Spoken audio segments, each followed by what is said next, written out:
Hypertension, we label hypertension to a patient when the blood pressure increases more than 140 over 90. 140, that is systolic more than 140 and diastolic more than 90.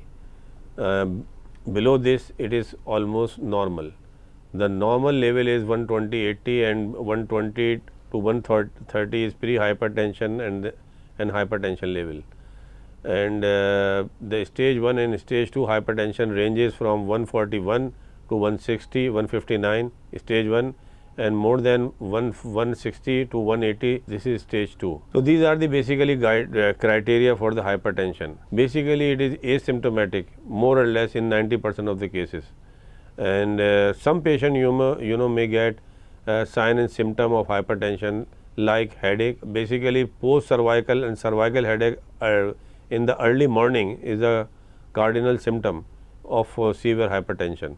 जब patient उठेगा सुबह में तो बोलेगा मेरे यहाँ पर गुद्दी में दर्द हो रहा है, and at times of stress अगर जो टेंशन है तो उसके यहाँ पे बाई टेम्पोरल और ये यहाँ पर उसकी बोलता है कनपट्टियों में दर्द है, हेडेक हो रहा था। और हमने प्रैक्टिस में कई मरीज़ देखे हैं जो कई सालों से बोलते हैं मेरे सर का दर्द है।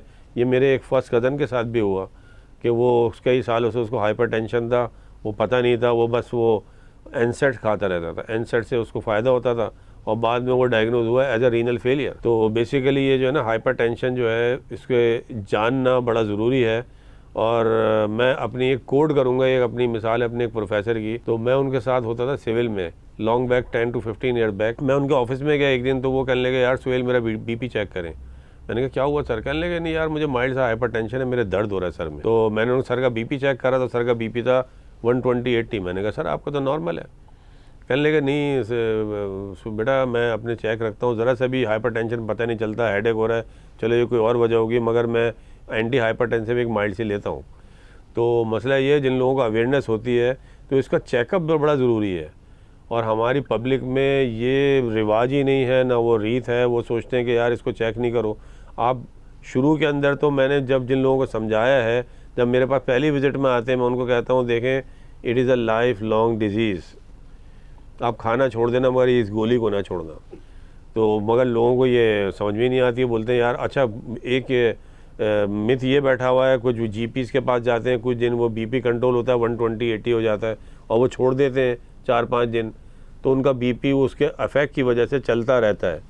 तो वो पेशेंट जाके बोलते हैं यार सर देखें मैंने आज बीपी की गोली नहीं खाई है। तो वो उसका जो है ना जवाब सही तरह समझाना होता है कि उसका वो आपकी साइकिल इस तरह हो गई है, मगर वो जब शूट करता है अचानक फिर 5-6 दिन बाद फिर वो आते हैं रोते हुए सर वो तो बीपी बढ़ गया, हालत ख़राब हो गई।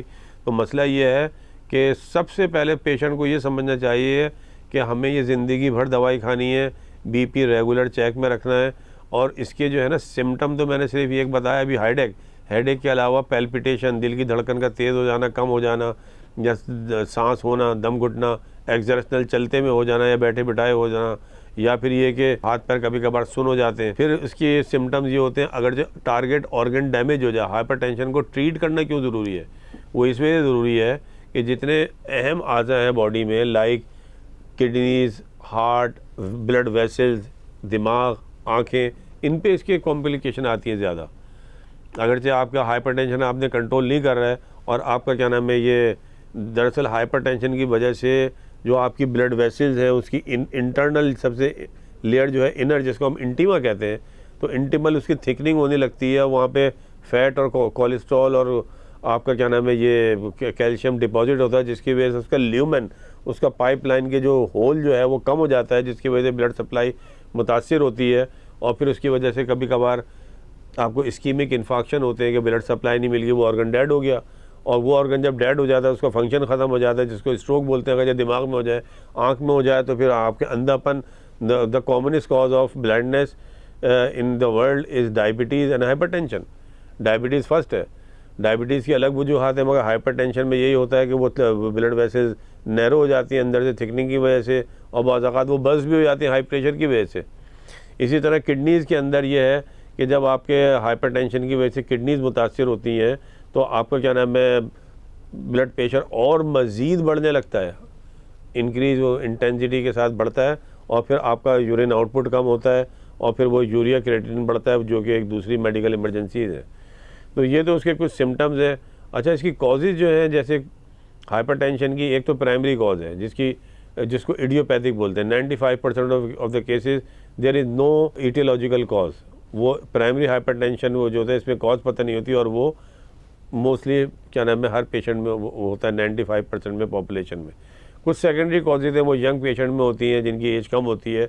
उसके अंदर मुख्तलिफ वजूहात हैं, हार्ट में है, वेल्वुलर लीजन है, कोआक्टेशन ऑफ एओर्टा है, इसी तरह क्या नाम है कुछ वेसल डिजीज़ है, और क्या नाम है आपके किडनी के अंदर है, रीनल आर्टरी स्टेनोसिस हो गई, ओरल कॉन्ट्रासेप्टिव पिल हो गए, और ये क्या नाम है एनसेट्स हो गए, और हाइपर एल्डोस्टेरोनिज्म है। मुख्तलिफ कॉजेज़ हैं, बहुत है, उसकी एक पूरी लिस्ट है। कॉजेज़ के बाद जो है बेसिकली हाइपरटेंशन को ट्रीट करना बहुत ज़रूरी है, क्योंकि हम जब ट्रीट नहीं करेंगे हाइपरटेंशन को तो उसकी जो कॉन्सिक्वेंसेस जो लॉन्ग टर्म और शॉर्ट टर्म जो है ना बड़े बड़े हैज़ार्डस हैं, और उससे जो है आपकी मॉर्टिलिटी और मॉर्बिडिटी बढ़ती है।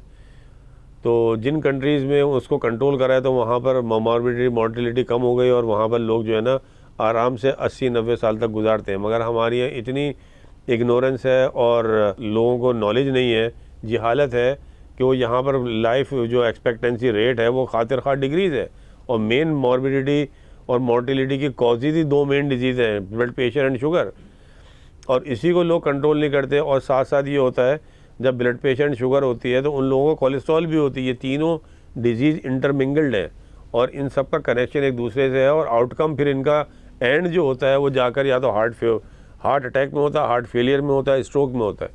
तो इस वजह से इस हाइपरटेंशन को ट्रीट करना बहुत ज़रूरी है।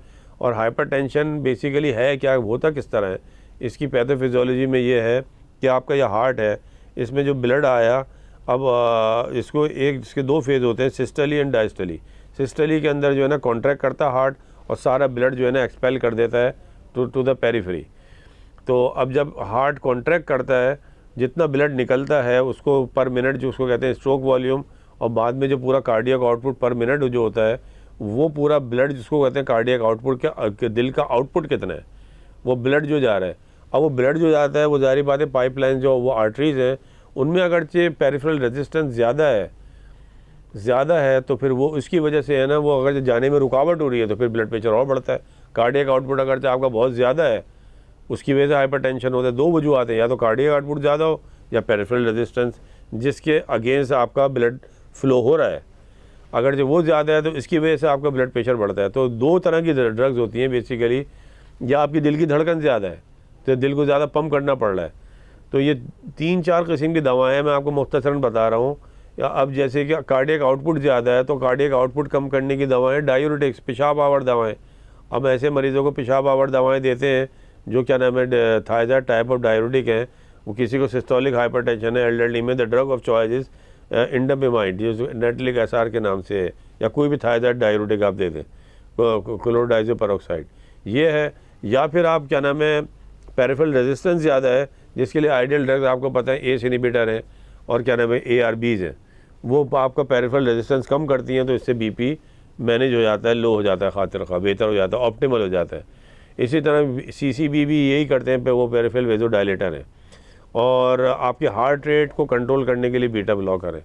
तो ये कुछ चंद दवाएँ हैं, और इसका ट्रीटमेंट जो है वो बेसिकली यही है कि आपको लाइफ लॉन्ग ट्रीटमेंट लेना है, और आपको अपने डॉक्टर के पास रेगुलर विजिट करनी है, और वो अकॉर्डिंगली आपकी डोज जो है हाइपरटेंशन की सेट करे, कभी कम भी करनी होती है, कभी ज़्यादा भी।